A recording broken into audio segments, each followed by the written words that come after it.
The Crow and the Eagle. It was a bright spring day. The sun was high in the blue sky. A herd of sheep was grazing contentedly on the hillside.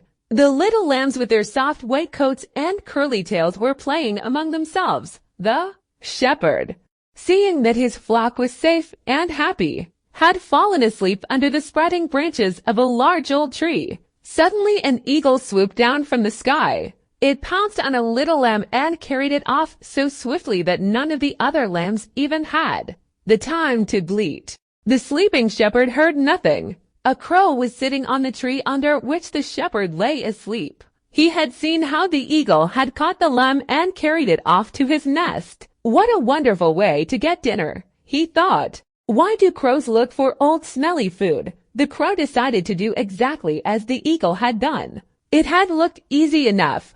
All he had to do was to decide which sheep he wanted, swoop down upon it, hold it as firmly as he could in his claws, and fly off with it easy. If the eagle could do it, then so could he. The crow looked down at the flock of sheep to decide which sheep he wanted. Just below the tree, by the shepherd, a big, old ram was grazing. He had curling horns and a thick, heavy fleece. Aha!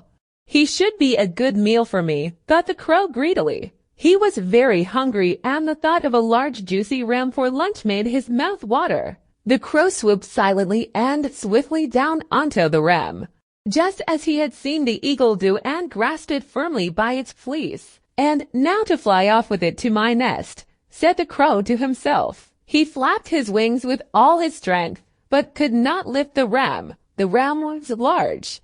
He was much too heavy for the crow to carry. The crow tried again and again, but without success. The ram felt the crow on its back and was most annoyed. Just what do you think you are doing, you pesky bird? He snapped, glaring at him over his shoulder.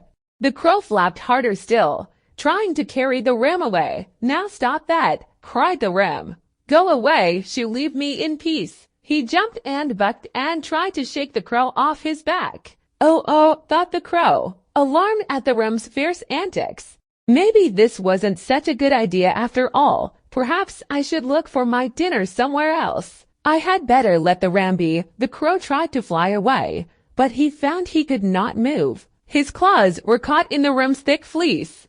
The crow pulled his feet this way and that. He flapped his wings as hard as he could. But no matter what he did, he only seemed to get stuck more firmly. Oh, how was he ever going to get free? The crow squawked loudly in fear and despair.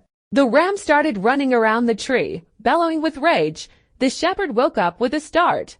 Who was making that horrible noise? Were his sheep in danger? He sat up. What a sight met his eyes! The ram was running round and round the tree. On his back was the crow, squawking and trying to rise into the air. The shepherd began to laugh. At last, wiping his eyes, the shepherd stood up. He stopped the ram as he ran by and calmed him with gentle words. When the ram was still, the shepherd took a pair of shears from his sack, holding the crow with one hand. He deftly snipped the fleece until the crow was free. What did you think you were doing, my fine friend? Asked the shepherd, looking at the crow. Playing at being an eagle, were you?